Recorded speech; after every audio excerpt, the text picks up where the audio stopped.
Inclinemos nuestros rostros para orar. Padre Celestial, te damos gracias por el privilegio de encontrarnos aquí hoy para estudiar tu palabra. Pedimos, Señor, que esa palabra haga impacto en nuestras vidas. Ayúdanos, Señor, a confiar en el don de profecía que tú has concedido a tu pueblo para estos últimos días. Te damos gracias por estar con nosotros y por responder nuestra oración, porque te lo pedimos en el precioso nombre de tu Hijo, Cristo Jesús. Amén. El título de nuestro tema de hoy es La precisión del don profético.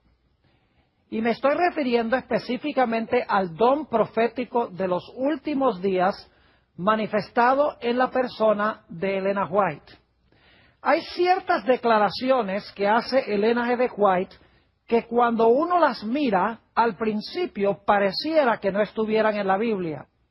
Muchas veces cuando he leído los escritos de Elena White, me he preguntado, bueno, ¿y a dónde se encuentra en la Biblia este asunto que menciona ella?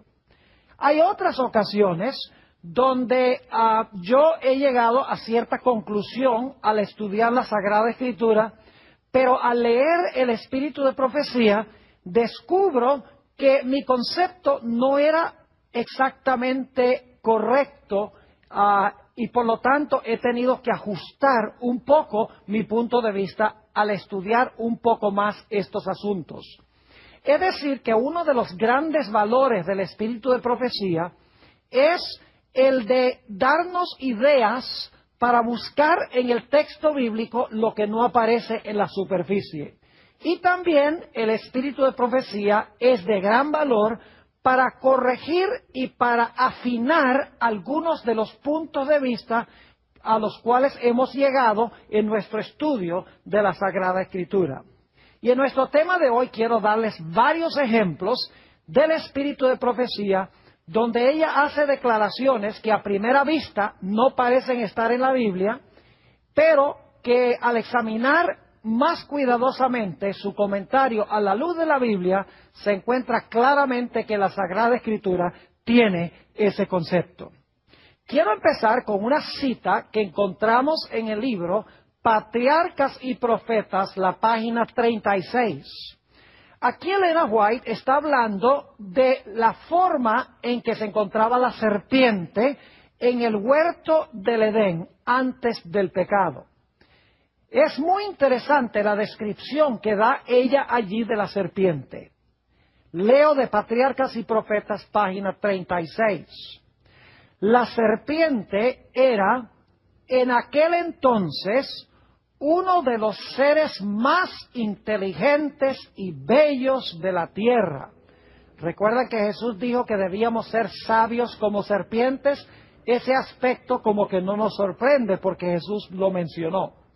Noten cómo sigue diciendo el Espíritu de Profecía. Hablando de la serpiente dice, tenía alas y cuando volaba presentaba una apariencia deslumbradora con el color y el brillo del oro bruñido. Especialmente nos fijamos que en esta cita Elena G. White nos explica que la serpiente tenía alas. Ahora alguien se preguntará, ¿y a dónde dice la Biblia que la serpiente tenía alas? A primera vista, Elena G. White está diciendo algo aquí que no es tan descabellado, pero que aparentemente no está en la Sagrada Escritura. Pero yo quiero decirles que sí está en la Sagrada Escritura. Permítame compartir con ustedes 3 avenidas para saber que lo que dice Elena White tiene precisión. En primer lugar, en Isaías 14 y el versículo 29 se mencionan serpientes con alas. Note lo que dice Isaías 14 y el versículo 29. No te alegres tú, Filistea toda, por haberse quebrado la vara del que te hería, porque de la raíz de la culebra saldrá áspid, y su fruto serpiente voladora. Noten que en este texto se menciona una serpiente voladora.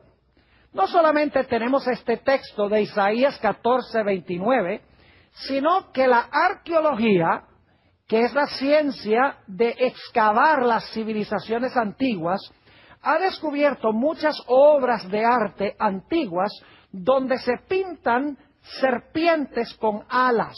Por ejemplo, en Egipto, en las pirámides, se han hallado ilustraciones dentro de las pirámides con serpientes que se pintan con alas. Obviamente los antiguos tenían el concepto de que la serpiente originalmente tenía alas. Además de eso, en Génesis, el capítulo 3, tenemos un detalle muy interesante. Génesis, el capítulo 3, y quiero leer el versículo 14. Aquí la serpiente, Satanás la ha usado para tentar a Eva. Y quiero que noten la maldición que Dios pronuncia en contra de la serpiente. Dice allí, en Génesis 3:14, y Jehová Dios dijo a la serpiente, por cuanto esto hiciste, maldita serás entre todas las bestias y entre todos los animales del campo. Sobre tu pecho andarás y polvo comerás todos los días de tu vida. Noten la maldición de la serpiente. Dios le dice a la serpiente, te vas a arrastrar sobre tu pecho y vas a comer polvo. Eso no hubiera sido ninguna maldición si la serpiente antes de esto ya se estaba arrastrando y ya estaba comiendo polvo.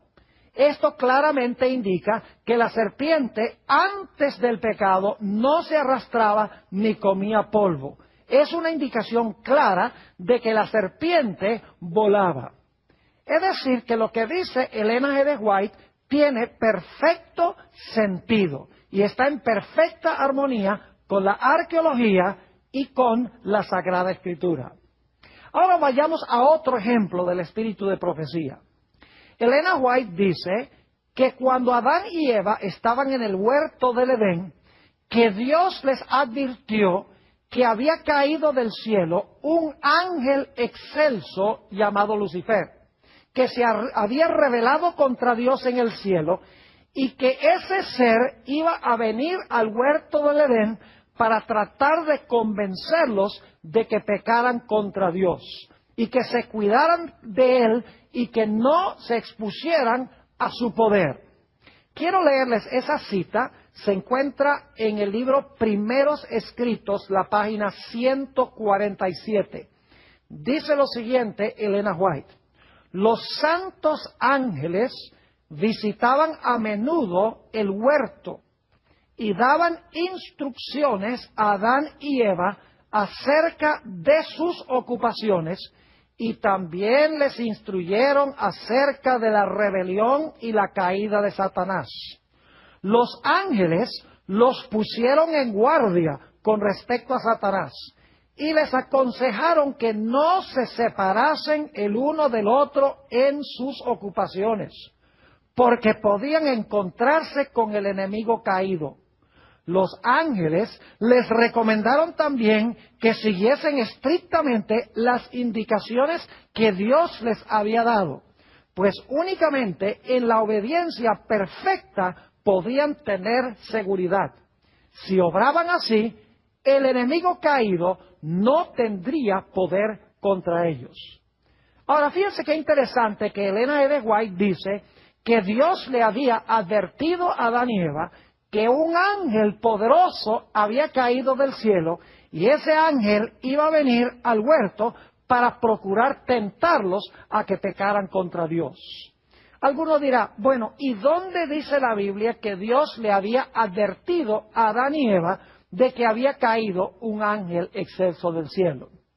Bueno, la Biblia no lo dice explícitamente, pero si usamos un poco el cerebro que Dios nos ha dado, nos vamos a dar cuenta que implícitamente en la Sagrada Escritura podemos deducir de que lo que dice Elena G. de White en cuanto a la advertencia de Dios es absolutamente cierto.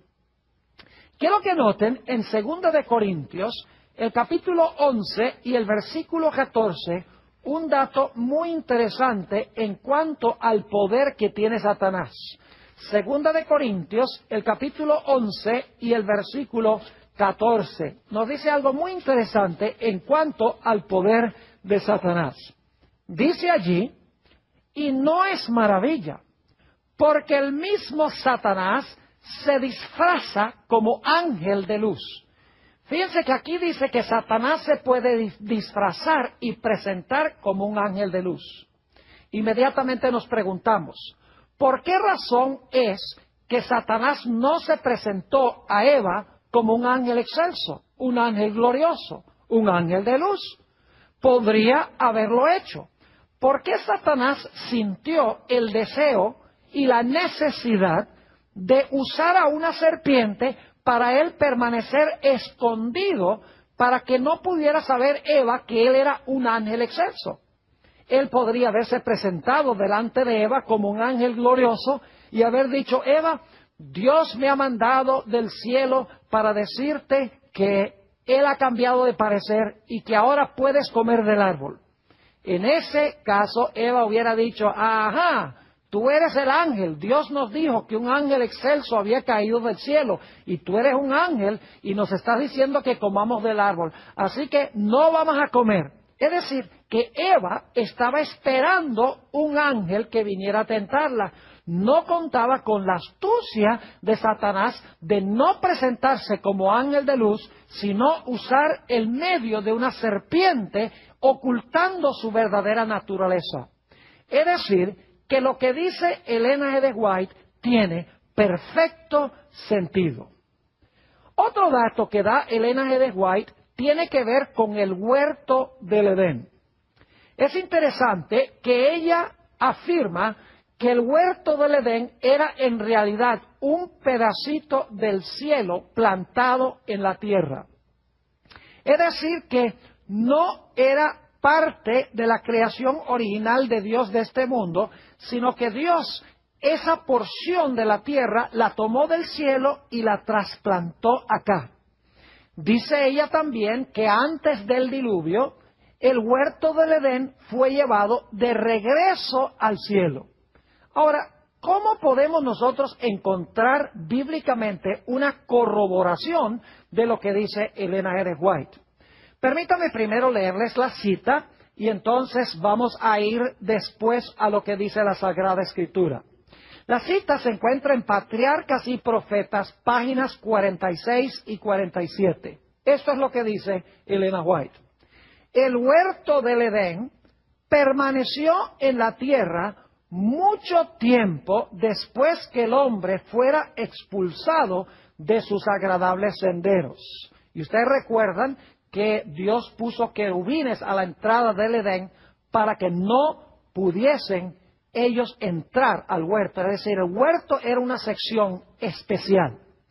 Note lo que dice nuevamente. El huerto del Edén permaneció en la tierra mucho tiempo después que el hombre fuera expulsado de sus agradables senderos. Durante mucho tiempo después se le permitió a la raza caída contemplar de lejos el hogar de la inocencia, cuya entrada estaba vedada por los vigilantes ángeles. Cuando la ola de iniquidad cubrió el mundo y la maldad de los hombres trajo su destrucción por medio del diluvio, la mano que había plantado el Edén lo quitó de la tierra. Es decir, lo llevó al cielo, lo quitó de la tierra. Pero, ahora escuchen, en la final restitución, cuando haya un cielo nuevo y una tierra nueva, ha de ser restaurado más gloriosamente embellecido que al principio. Ahora, hay varios aspectos muy importantes aquí que menciona ella. En primer lugar, ella dice que el huerto del Edén fue retirado de la tierra poco antes del diluvio. Y dice que el huerto del Edén va a ser restaurado otra vez al hombre en la tierra nueva. Y todos sabemos que la Biblia dice que la nueva Jerusalén va a descender del cielo a la tierra y allí va a estar el río de vida y va a estar el árbol de la vida que estuvieron en el huerto del Edén.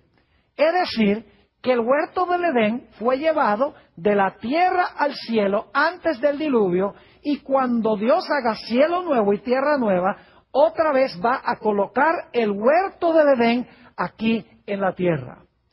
Pero alguno dirá, ¿cómo es que Elena White puede tener razón en decir que el huerto del Edén existía antes de que este mundo fuera creado y que era un pedazo del cielo que Dios colocó en la tierra cuando creó este mundo? Bueno, la Biblia corrobora ese punto de vista. Note lo que dice en el libro de Ezequiel, el capítulo 28 y el versículo 13 y 14. Ezequiel, el capítulo 28 y el versículo 13 y el versículo 14. Aquí está hablando de ese ángel excelso, conocido como Lucifer, que era un querubín cubridor. Y quiero que noten que antes de que Lucifer pecara, estaba en el huerto del Edén en el cielo. Es decir, el huerto estaba en el cielo antes de que este mundo fuera creado y antes que Adán y Eva pecaran. Dice allí en Ezequiel 28 y el versículo 14, hablando de este personaje, de este ángel excelso: tú, querubín grande, protector, yo te puse en el santo monte de Dios, allí estuviste, en medio de las piedras de fuego has andado. Perfecto eras en todos tus caminos, desde el día que fuiste creado hasta que se halló en ti maldad. Ahí está hablando de este ángel excelso. Ahora quiero que noten el versículo 13, donde se habla de este personaje antes de que pecara. Dice en el versículo 13, en Edén, en el huerto de Dios estuviste. Fíjense, en Edén, en el huerto de Dios estuviste. Y esto es antes de que pecara. Dice, de toda piedra preciosa era tu vestidura, de cornerina, topacio, jaspe, crisólito, berilo y ónice, de zafiro, carbunclo, esmeralda y oro. Los primores de tus tamboriles y flautas estuvieron preparados para ti en el día de tu creación. Noten claramente aquí que se nos dice que este personaje, cuando fue creado, estuvo en el Edén, el huerto de Dios. Claramente, entonces, el huerto de Dios, el Edén, existió cuando fue creado Lucifer, antes de ser creado este mundo. Pero sabemos que el Edén fue transportado a este mundo porque Adán y Eva estaban en el huerto del Edén. Elena White dice que fue retirado poco antes del diluvio. Y la Biblia dice en Apocalipsis 21 y 22 que el Edén será restaurado otra vez a la tierra. Así que lo que dice Elena G. White no es descabellado en ningún sentido de la palabra.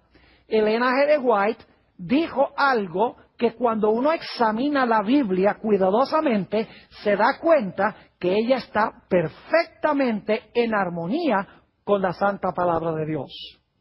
Otra declaración que hace Elena G. White, que parece ser muy audaz y muy atrevida, porque ella en realidad dijo esto alrededor del año 1888, cuando los Estados Unidos no quería tener ninguna relación con la Iglesia Romana, con el Vaticano, porque el Papa Pío en esa época proclamó el dogma de la Inmaculada Concepción.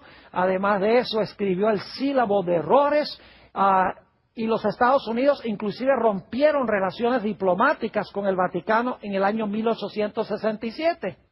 Parecía que no iba a haber nunca relaciones buenas entre los protestantes y los católicos. Pero en ese contexto negativo, donde los protestantes y los católicos estaban separados y los protestantes no querían nada que ver con la Iglesia Romana, Elena G. White escribió una profecía muy interesante. En el Conflicto de los Siglos, la página 498, dice ella lo siguiente: cuando las iglesias principales de los Estados Unidos, uniéndose en puntos comunes de doctrina, influyan sobre el Estado para que imponga los decretos y las instituciones de ellas, entonces la América protestante habrá formado una imagen de la jerarquía romana y la inflicción de penas civiles contra los disidentes vendrá de por sí sola. Noten que aquí dice que la América protestante iba a ser una imagen de la jerarquía romana, uniendo al Estado con la Iglesia. Solamente tenemos que mirar hoy en las noticias para ver cómo se está cumpliendo esta predicción que parecía ser descabellada en los tiempos de Elena G. de White. Por ejemplo, podríamos mencionar el documento Evangélicos y Católicos Unidos, un documento que firmaron grandes líderes de diversas iglesias protestantes junto con líderes católicos, diciendo que debemos unir nuestras fuerzas para evangelizar al mundo.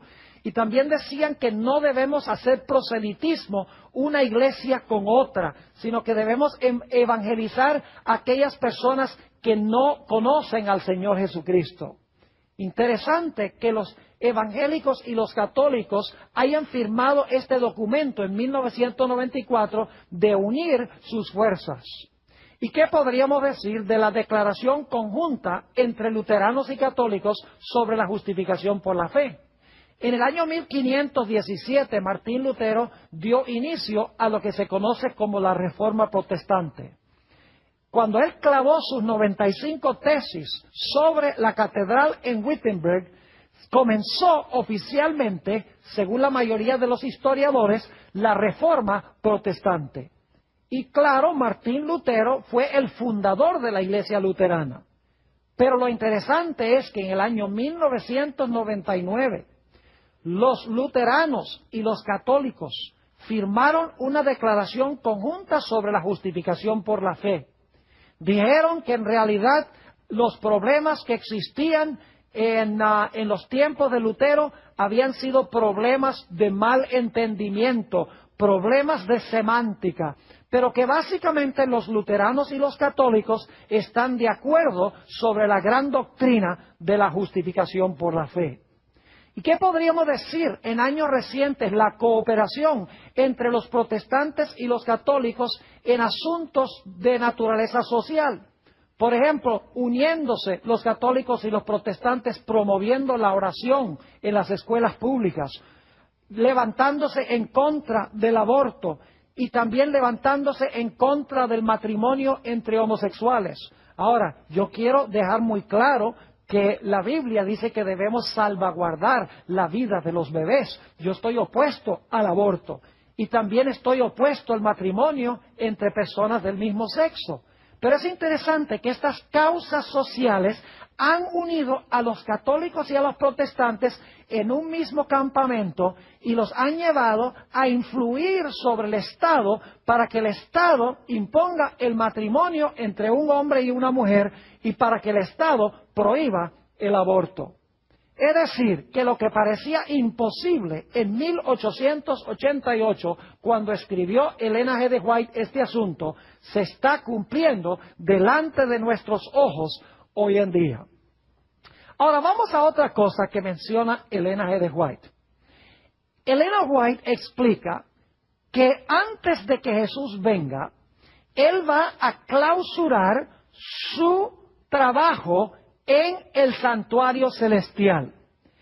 Y ella dice que cuando clausure su obra intercesora en el santuario celestial, Jesús va a cambiarse sus vestiduras sacerdotales y se va a ataviar con sus vestiduras reales. Es decir, se va a vestir como rey. Quiero leerles las dos citas que menciona Elena G. de White y entonces vamos a ver si lo que ella dice cuadra con la Sagrada Escritura. La primera cita la encontramos en el Conflicto de los Siglos, las páginas 671 y página 672. Dice ella lo siguiente: cuando Él abandone el santuario, las tinieblas envolverán a los habitantes de la tierra. Durante ese tiempo terrible, los justos deben vivir sin intercesor a la vista del Dios Santo. Es decir, que durante la gran tribulación, dice Elena G. de White, que el pueblo de Dios tendrá que vivir sin intercesor. Ahora, ella explica que el pueblo de Dios tendrá un protector. Dios los protegerá, porque si no, no sobreviviría nadie.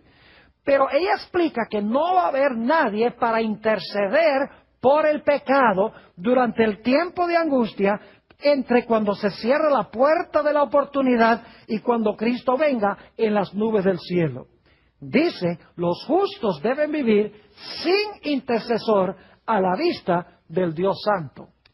También dice en el libro La historia de la redención, página 424, lo siguiente: entonces vi a Jesús, que se despojaba de sus vestiduras sacerdotales y se revestía de sus mantos reales.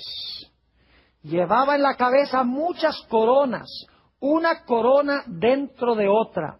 Rodeado de la hueste angélica, dejó el cielo. Fíjense que ella dice que Jesús se va a cambiar sus vestiduras sacerdotales a sus vestiduras reales cuando se cierre la puerta de la gracia para el mundo.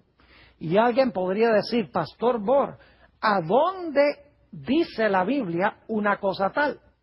Nuevamente, si investigamos la Biblia con cuidado y usamos un poquito el sentido común y la capacidad de razonar que nos ha dado Dios, nos damos cuenta que lo que dice Elena G. de White tiene perfecto sentido bíblico.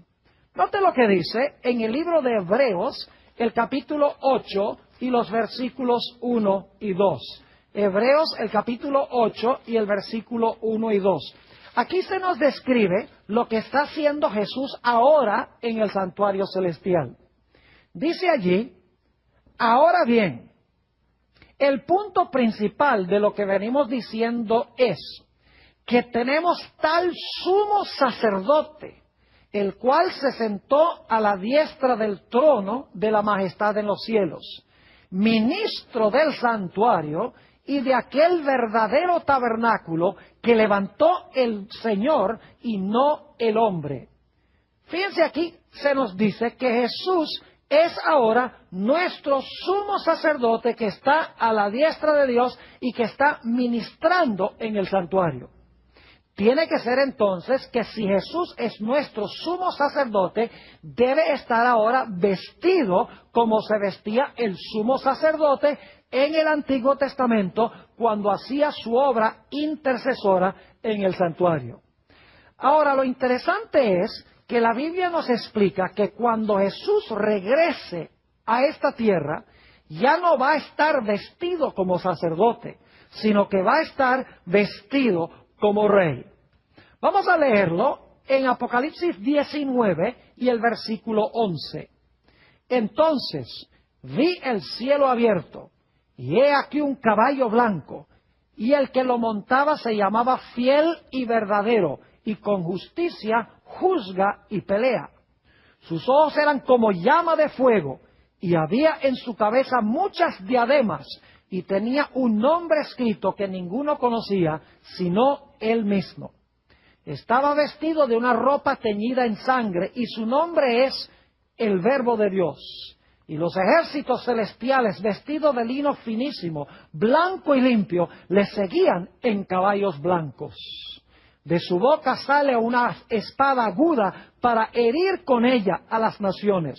Y él las regirá con vara de hierro, y él pisa el lagar del vino del furor y de la ira del Dios Todopoderoso. Y luego quiero que noten cómo viene vestido Jesús en su segunda venida. Dice el versículo 16, y en su vestidura y en su muslo tiene escrito este nombre: Rey de Reyes y Señor de Señores. Es decir, que Jesús cuando regresa a este mundo viene vestido como rey. Ahora, no necesitamos ser demasiado inteligentes para saber que si Jesús ahora está vestido como sumo sacerdote en su obra intercesora, pero cuando regrese a este mundo, regresa vestido como Rey de Reyes y Señor de Señores. En algún momento, antes de su regreso, tiene que haberse cambiado sus vestiduras de vestiduras sacerdotales a sus vestiduras reales. Así que lo que dice Elena G. de White tiene perfecto sentido. Ahora quiero que notemos otro caso que menciona el espíritu de profecía, y este es particularmente interesante, porque sería muy fácil malinterpretar el librito del cual vamos a leer ahora y decir que este librito es todo el libro de Daniel. Elena White no cometió ese error de decir que el librito es todo el libro de Daniel. Ella dijo, es una parte del libro de Daniel. Noten Daniel, el capítulo 12 y el versículo 4. Dice, pero tú, Daniel, cierra las palabras y sella el libro hasta el tiempo del fin. Muchos correrán de aquí para allá y la ciencia se aumentará. Noten que aquí se habla de un librito que en los días de Daniel se iba a sellar. Es decir, nadie iba a comprender el mensaje de ese libro. Pero en el tiempo del fin, dice que el libro iba a ser desellado y la gente iba a entender el libro. Ahora, sería muy fácil para la gente decir, bueno, el libro que se selló en el tiempo de Daniel fue el libro de Daniel, y en el tiempo del fin, pues, el libro de Daniel es el que se abre para que la gente lo pueda entender. Elena White demostró, y voy a leer dos citas, que este librito, no es todo el libro de Daniel, sino que es Daniel 8 hasta Daniel el capítulo 12. ¡Qué precisión tan extraordinaria! La mayoría de los eruditos dicen que el librito que se selló fue todo el libro de Daniel.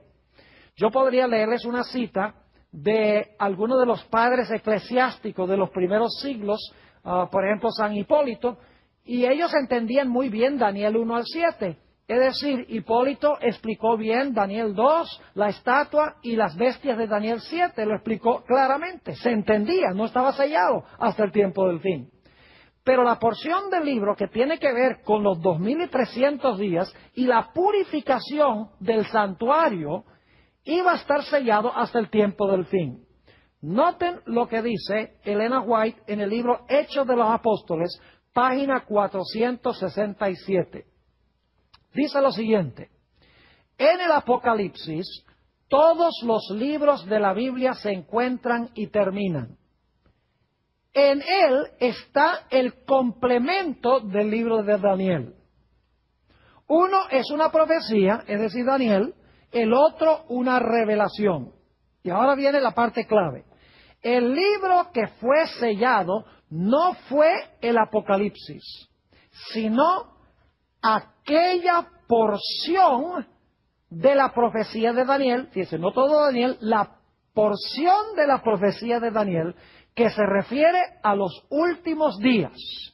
El ángel ordenó, tú empero, Daniel, cierra las palabras y sella el libro hasta el tiempo del fin. En otra cita que encontramos en el libro, El conflicto de los siglos, página 405, encontramos esta declaración donde ella muestra la misma precisión. Las profecías presentan una sucesión de acontecimientos que llevan al comienzo del juicio. Esto es particularmente cierto del libro de Daniel. Ahora escuchen bien. Pero la parte de su profecía, ¿notan eso? Pero la parte de su profecía que se refería a los últimos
últimos días debía Daniel cerrarla y sellarla hasta el tiempo del fin.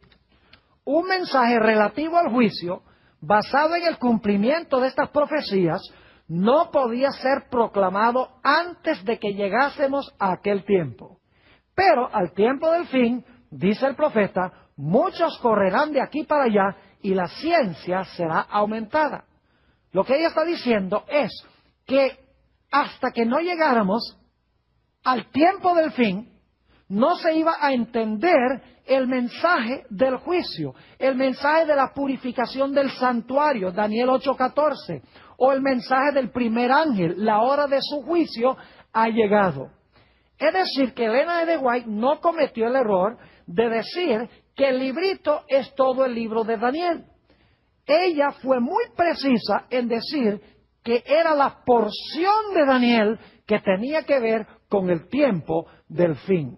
Una precisión extraordinaria.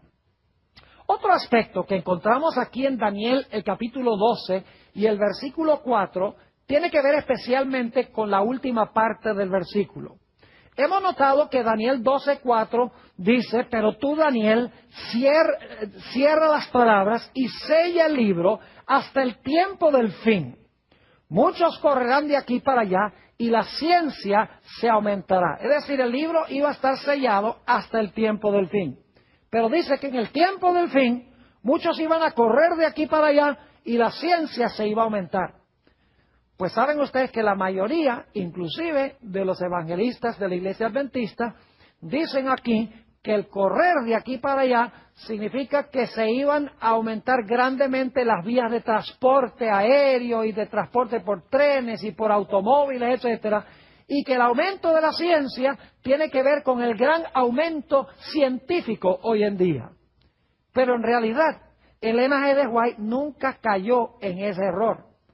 Ella sabía que el correr de aquí para allá y que el aumento de la ciencia tenía que ver no con la tecnología moderna, no tenía que ver con las vías de transporte, sino que tenía que ver con la gente correr de aquí para allá buscando conocimiento de las profecías, y el aumento de la ciencia era el aumento de la ciencia o del conocimiento del libro de Daniel cuando el libro de Daniel fuese desellado.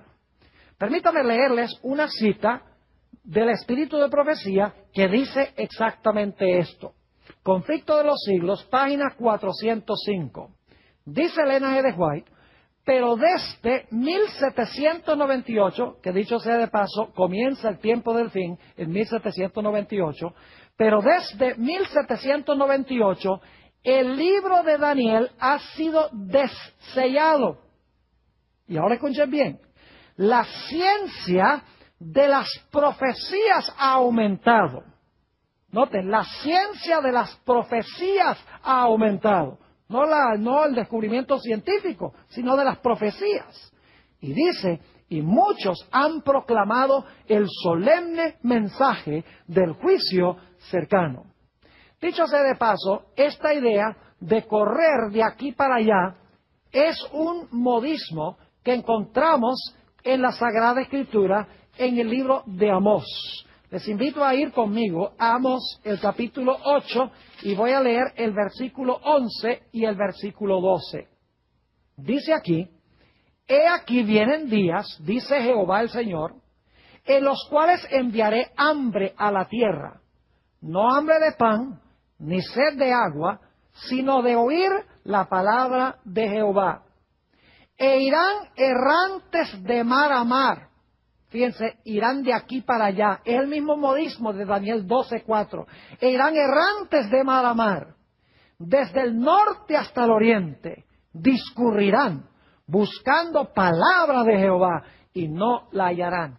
Es decir, lo que la gente iba a buscar en el tiempo del fin era un conocimiento de las profecías de Daniel. Elena White lo tenía correcto, mientras que la mayoría de los intérpretes hoy en día, aún dentro de nuestra propia iglesia, no tienen esta precisión extraordinaria. Dicho sea de paso, después de 1798 hasta 1844, se levantó un movimiento conocido como el movimiento milerita. Y el mensaje central de los mileritas se encontraba en dos versículos, Daniel 8:14, hasta 2300 días y el santuario será purificado, y el mensaje del primer ángel de Apocalipsis 14, temed a Dios y dadle gloria, porque la hora de su juicio ha llegado. Es decir, este fue el gran despertar en el estudio del libro de Daniel. Muchos corrían de aquí para allá buscando el conocimiento de las profecías. Ahora me gustaría ir a otro punto muy interesante que menciona Elena G. de White. En el libro de Apocalipsis, el capítulo 4, tenemos lo que es la inauguración de Cristo en su ministerio terrenal celestial cuando ascendió al cielo. Apocalipsis, el capítulo 4, y quiero leer el versículo 2, y luego vamos a leer el versículo 4, el versículo 6, y luego el capítulo 5 y el versículo 6. Apocalipsis 4:2 dice, y al instante estaba yo en el Espíritu, y he aquí un trono establecido en el cielo, y en el trono uno sentado. Ustedes pueden leer Apocalipsis 4 y 5 y van a encontrar que nunca estos capítulos identifican al que estaba sentado sobre el trono. Sencillamente dice que había uno sentado en el trono. Claro, cuando uno lo analiza con cuidado, uno se va a dar cuenta que el que estaba sentado sobre el trono es Dios el Padre. Pero el texto no lo dice. Luego, en el versículo 4, se habla de un grupo de personas que están alrededor del trono.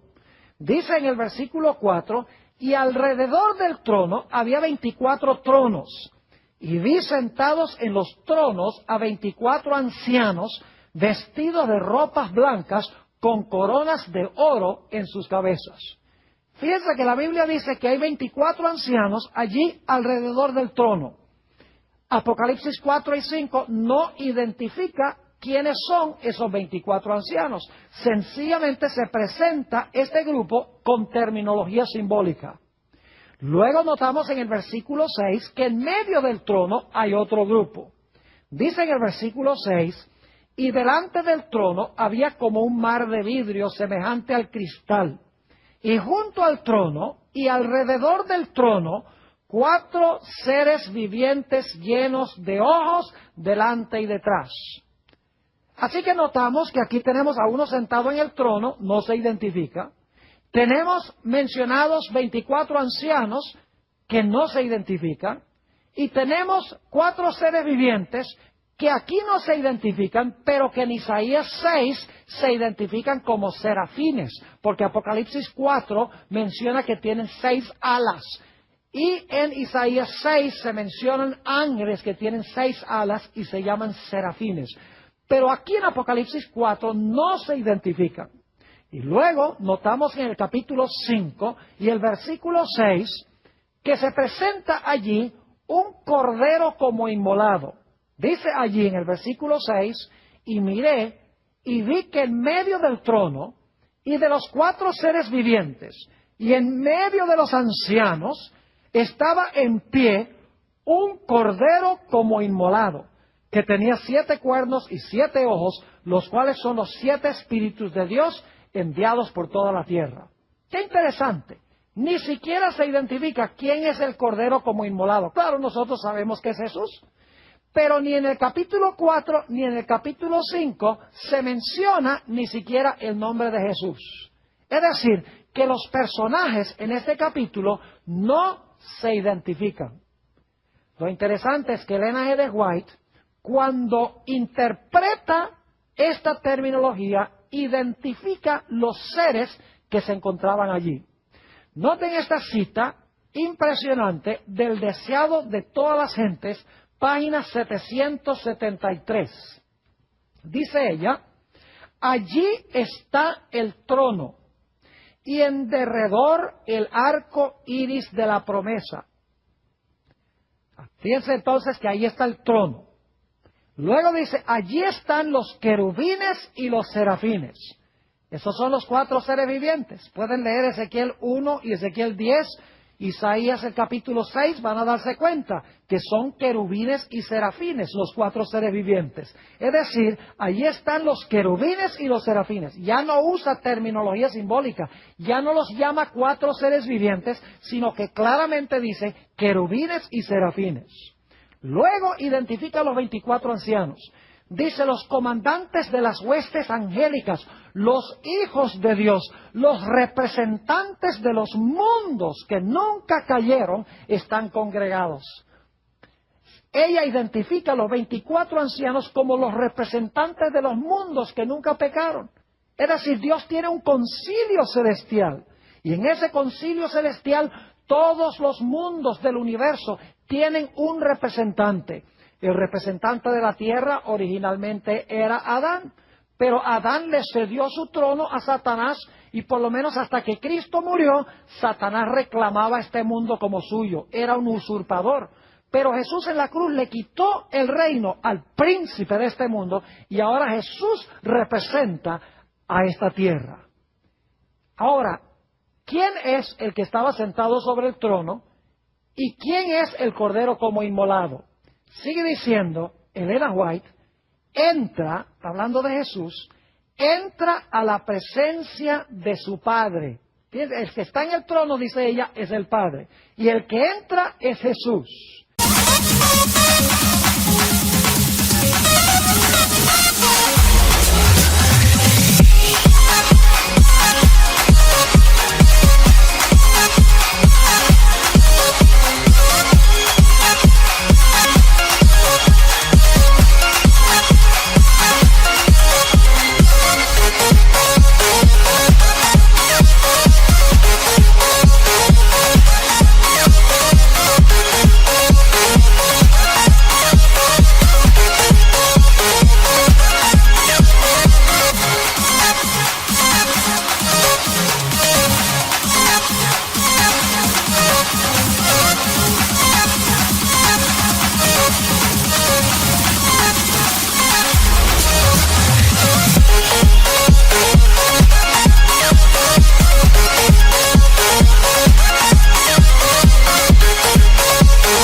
Luego, noten que dice la Biblia que se presentó como cordero inmolado. Fíjense cómo Elena White interpreta esto y lo presenta en lenguaje que no es simbólico. Dice, señala su cabeza herida, su costado traspasado, sus pies lacerados, alza sus manos que llevan la señal de los clavos. Es decir, ella está presentando a Jesús con las heridas en su cuerpo. Apocalipsis lo presenta simbólicamente como un cordero, como si hubiese sido inmolado. Elena G. White no presenta esto simbólicamente, sino que lo identifica como Jesús mostrando las heridas en su cuerpo. Es decir, que Elena G. White interpreta este pasaje de una forma clara, de una forma sencilla, no con lenguaje simbólico, sino con lenguaje literal, ordinario de todos los días. Ahora quisiera darles un último ejemplo de la precisión extraordinaria que tiene el espíritu de profecía.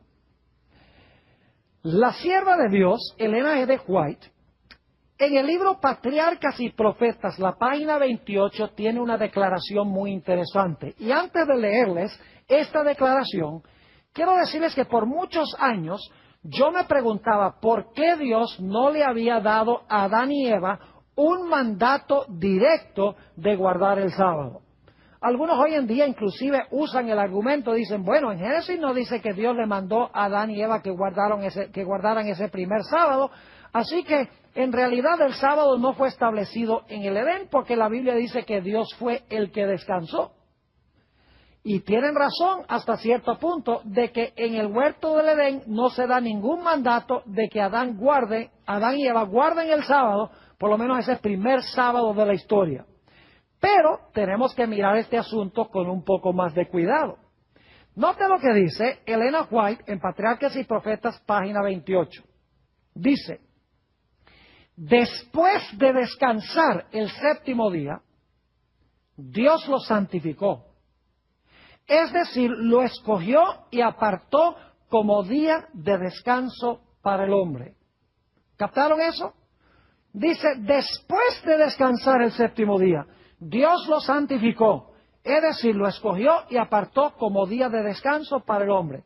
Ahora, claramente en esta cita, Elena G. White está diciendo que el sábado no fue santo, sino que hasta que ese primer sábado terminó.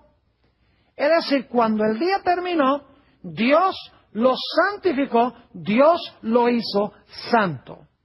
En otra declaración que encontramos en El deseado de todas las gentes, página 248, Elena White corrobora este punto que acabamos de leer de Patriarcas y Profetas. Dice lo siguiente: por haber reposado en el sábado, bendijo Dios el día séptimo y santificólo. Es decir, que lo puso aparte para un uso santo. Nuevamente, fíjense, por haber reposado en el sábado, bendijo Dios el día séptimo y lo santificó. Es decir, que lo puso aparte para un uso santo. Noten que Dios no santificó el sábado, sino hasta cuando el sábado terminó. Es decir, que lo que hizo que el sábado fuera santo fue el reposo de Dios cada instante de ese día sábado. Porque lo que hace que algo sea santo es la presencia de Dios allí. Y Dios tenía que guardar ese primer sábado para que todo el sábado tuviera su presencia, para que todo ese sábado fuese santo. Y cuando terminó el último segundo del sábado, ya Dios estaba presente en el día completo del sábado. Y entonces Dios le entregó el sábado al hombre, porque sigue diciendo esa cita, lo dio a Adán como día de descanso. Era un monumento recordativo de la obra de la creación y así una señal del poder de Dios y de su amor. Ahora quiero explicarles por qué Dios no le mandó a Adán y Eva que guardaran ese primer sábado. Y yo me imagino que muchos ya habrán captado la razón. ¿Cómo podía Dios decirle a Adán y Eva, guarden este sábado como santo, si el sábado todavía no era santo? El sábado lo hizo santo Dios cuando el día terminó. Así que Dios no podría haberle dicho a Adán y Eva, cuando comenzaba el séptimo día, guarden este día porque este día es santo. El día todavía no era santo. Llega a ser santo cuando el sábado termina, en otras palabras. Ahora, es interesante que Elena G. White captó este punto de una forma tan precisa. Durante toda mi vida, yo había pensado que el sábado había sido santificado cuando el sábado comenzó. Es decir, cuando estaba el séptimo día comenzando, Dios dice, ahora este día va a ser santo, Adán y Eva guárdenlo. Pero no es así. Hemos visto de estas citas de Elena G. White que el sábado pasó, Dios reposó, lo hizo santo por su presencia en el día. Cuando el día terminó, lo hizo santo y entonces se lo entregó al hombre. Dicho sea de paso, está muy claro que Dios no podría haberle mandado a Adán y Eva que guardaran ese primer sábado. Es decir, el cuarto mandamiento de la ley de Dios no se aplicaba a Adán y Eva ese primer sábado, sino a partir del segundo sábado de la historia. Y alguno dice, pastor, ¿cómo es eso? Permítame explicarles. El cuarto mandamiento dice, 6 días trabajarás y harás toda tu obra, mas el séptimo día es sábado de Jehová tu Dios. Es decir, nosotros debemos trabajar 6 para reposar el séptimo. Y luego el cuarto mandamiento dice, ¿por qué debemos hacer eso? Dice, porque Dios originalmente trabajó 6 y cuando trabajó 6, reposó el séptimo. Es decir, que lo que sucede en la creación dice que Dios trabajó 6 días y luego reposó el séptimo día y ahora le dice al hombre, tú ahora vas a trabajar 6 como me viste a mí trabajar 6 y vas a reposar el séptimo día. Ahora, Dios no podría haberle dicho a Adán y Eva que guardaran ese primer sábado porque Adán y Eva no habían trabajado 6. Dios había trabajado 6 y por lo tanto Dios podía reposar el séptimo. Pero Adán y Eva no habían trabajado 6 días. Y por lo tanto, ese primer sábado no lo podían ellos guardar como cumplimiento del mandato de Dios en el 4º mandamiento. Ahora, después que Dios reposó el 7º día y lo hizo santo, entonces Dios le dice a Adán: ahora Adán y Eva, yo quiero que ustedes mañana salgan y trabajen 6 días, y cuando termine el 6º día, reposen el 7º, como me dieron a mí reposar el 7º día después de 6 días de trabajo. Ahora, la pregunta clave es: ¿tenía Elena G. de White razón cuando dijo que el sábado fue apartado por Dios como santo solamente cuando el día terminó? Saben que yo he leído montones de libros sobre el sábado. Nunca en ningún libro he conseguido este concepto de que Dios santificó el sábado cuando el día terminó. Todos dicen que Dios santificó el sábado cuando el día comenzó. Elena G. de White es la única que yo conozco que tiene esto correcto. Y alguno dirá: sí, pero ¿dónde está eso en la Biblia? Bueno, quiero ir a Génesis 2 y el versículo 2 y el versículo 3, y se van a dar cuenta que esto está en la Biblia.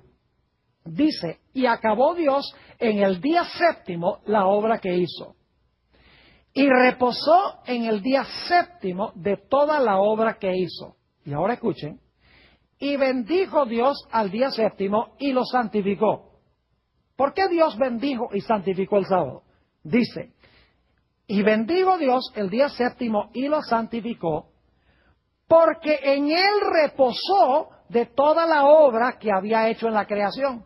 Fíjense que Dios lo bendijo y lo santificó porque en el día Dios había reposado. Es decir, reposó y luego lo bendijo y lo santificó. Encontramos la misma idea en el libro de Éxodo. Será nuestro último texto, Éxodo, el capítulo 20, y empezando en el versículo 8. Acuérdate del día del reposo para santificarlo. 6 días trabajarás y harás toda tu obra, mas el 7º día es reposo para Jehová tu Dios. No hagas en él obra alguna, ni tú, ni tu hijo, ni tu hija, ni tu siervo, ni tu criada, ni tu bestia, ni tu extranjero que está dentro de tus puertas. Y ahora noten por qué Dios dice al hombre: trabaja 6 y reposa el 7º. Es porque Dios lo hizo primero. Noten el versículo 11. Porque en 6 días hizo Jehová los cielos y la tierra, el mar y todas las cosas que en ellos hay. Y ahora escuchen bien: y reposó en el 7º día.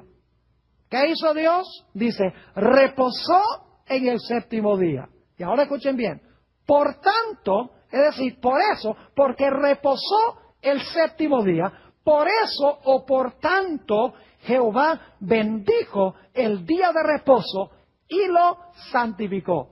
Claramente el 4º mandamiento nos dice que Dios santificó el sábado cuando el día terminó, porque Él tenía que estar presente en cada segundo del sábado por medio de su reposo. Y cuando entonces Dios había reposado todo el día, ahora lo entrega a Adán. Le dice: ahora tú mañana trabajas 6 y reposa el 7º, como me viste hacer a mí.